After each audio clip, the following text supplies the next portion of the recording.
Chapter 1 Humanity's Ordeal. A tempest, unprecedented in its violence, unpredictable in its course, catastrophic in its immediate effects, unimaginably glorious in its ultimate consequences, is at present sweeping the face of the earth. Its driving power is remorselessly gaining in range and momentum.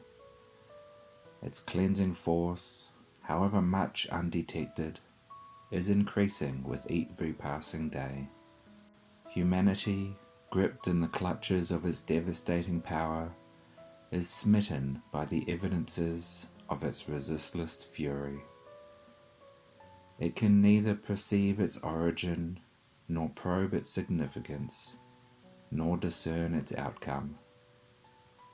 Bewildered, agonized, and helpless, it watches this great and mighty wind of God invading the remotest and fairest regions of the earth, rocking its foundations, deranging its equilibrium, sundering its nations, disrupting the homes of its peoples, wasting its cities, driving into exile its kings, pulling down its bulwarks, uprooting its institutions, dimming its lights, and harrowing up the souls of its inhabitants.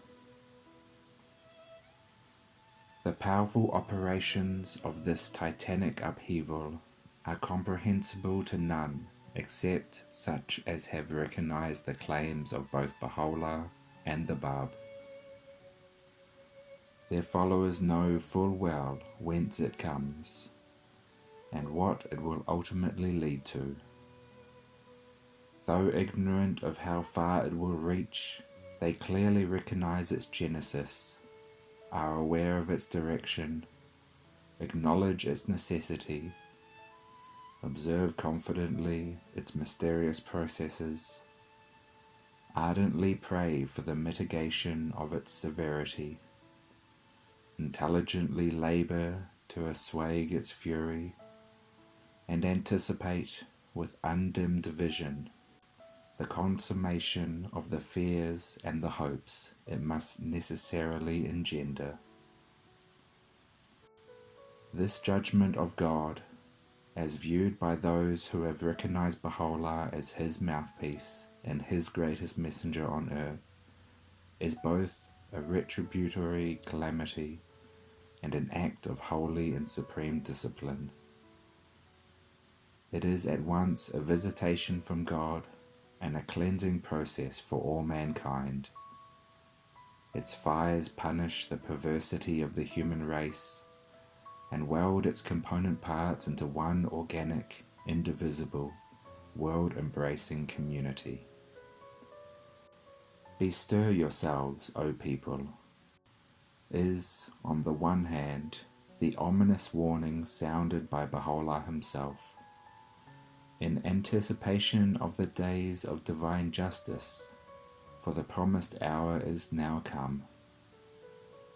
Abandon that which ye possess, and seize that which God, who layeth low the necks of men, hath brought.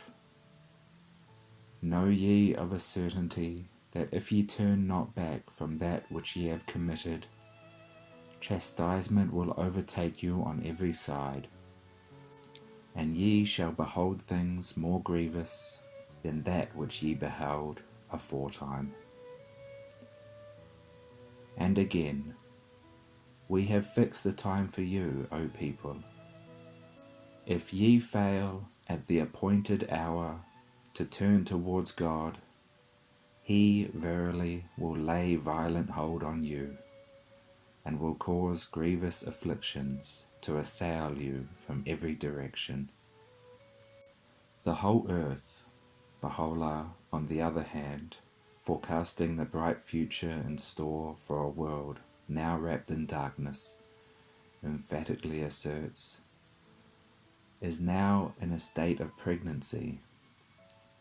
The day is approaching when it will have yielded its noblest fruits. when from it will have sprung forth the loftiest trees, the most enchanting blossoms, the most heavenly blessings. The time is approaching when every created thing will have cast its burden. Glorified be God, who hath vouchsafed this grace that encompasseth all things, whether seen or unseen. These great oppressions he, moreover, foreshadowing humanity's golden age, has written, are preparing it for the advent of the most great justice. This most great justice is indeed the justice upon which the structure of the most great peace can alone, and must eventually, rest, while the most great peace will, in turn, usher in that most great, that world civilization, which shall remain forever associated with him who beareth the most great name. Well nigh 100 years have elapsed since the revelation of Baha'u'llah dawned upon the world, a revelation the nature of which, as affirmed by himself, none among the manifestations of old, except to a prescribed degree, hath ever completely apprehended. For a whole century God has respited mankind, that it might acknowledge the founder of such a revelation, espouse his cause, proclaim his greatness, and establish his order. In 100 volumes, the repositories of priceless precepts, mighty laws, unique principles, impassioned exhortations, reiterated warnings, amazing prophecies, sublime invocations, and weighty commentaries.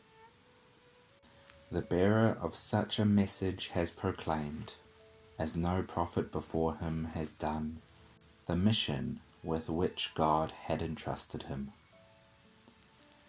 To emperors, kings, princes, and potentates, to rulers, governments, clergy, and peoples, whether of the East or of the West, whether Christian, Jew, Muslim, or Zoroastrian, he addressed, for well nigh 50 years, and in the most tragic circumstances, these priceless pearls of knowledge and wisdom that lay hid within the ocean of his matchless utterance.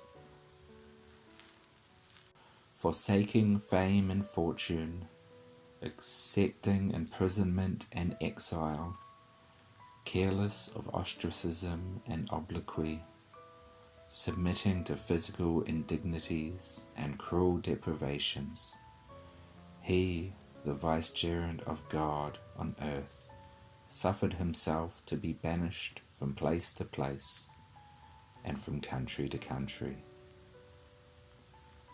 We verily, he himself has testified, have not fallen short of our duty to exhort men, and to deliver that whereunto I was bidden by God, the Almighty, the All-Praised. Had they hearkened unto me, they would have beheld the earth, another earth. And again, is there any excuse left for any one in this revelation? No, by God, the Lord of the mighty throne. My signs have encompassed the earth, and my power enveloped all mankind, and yet the people are wrapped in a strange sleep. How, we may ask ourselves, has the world, the object of such divine solicitude, repaid him who sacrificed his all for its sake? What manner of welcome did it accord him, and what response did his call evoke? A clamour, unparalleled in the history of Shia Islam, greeted, in the land of its birth, the infant light of the faith. A persecution, kindling a courage which, as attested by no less eminent an authority than the late Lord Curzon of Kedleston, has been unsurpassed by that which the fires of Smithfield evoked, mowed down, with tragic swiftness, no less than 20,000 of its heroic adherents, who refused to barter their newly born faith for the fleeting honours and security of a mortal life. Unmitigated indifference on the part of men of eminence and rank, unrelenting hatred shown by the ecclesiastical dignitaries of the faith from which it had sprung, the scornful derision of the people among whom it was born, the utter contempt which most of those kings and rulers who had been addressed by its author manifested towards it, the condemnations pronounced, the threats hurled, the banishments decreed by those under whose sway it arose and first spread, the distortion to which its principles and laws were subjected by the envious and the malicious, in lands and among peoples far beyond the country of its origin.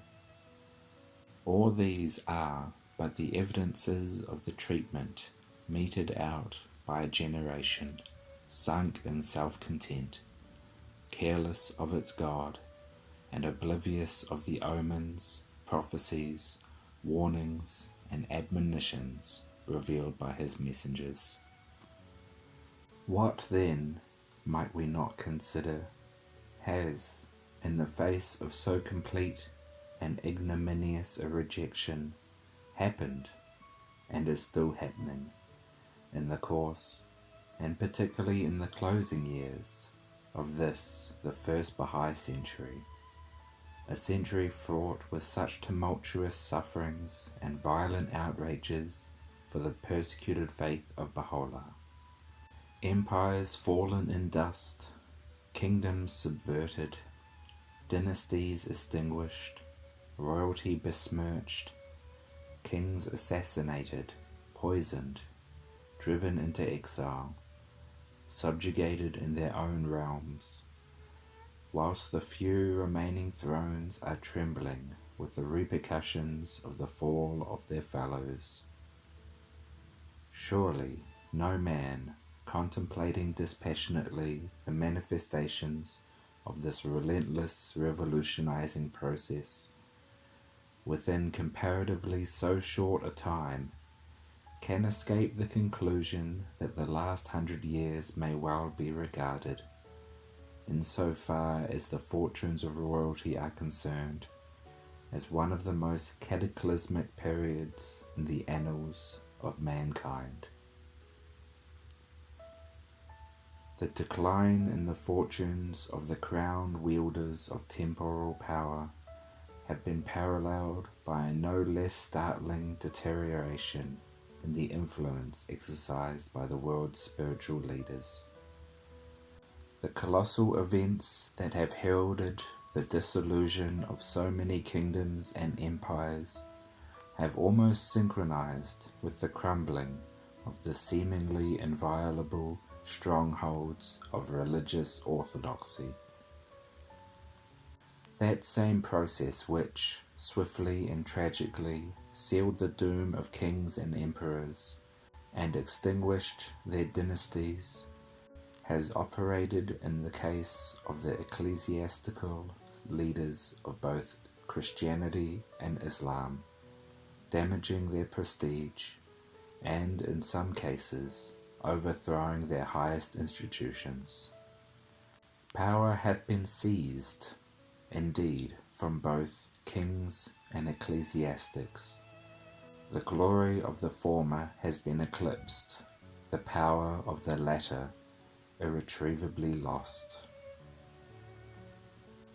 That the solidarity of some of these institutions has been irretrievably shattered is too apparent for any intelligent observer to mistake or deny. The cleavage between the fundamentalists and the liberals among their adherents is continually widening. Their creeds and dogmas have been watered down and in certain instances ignored and discarded.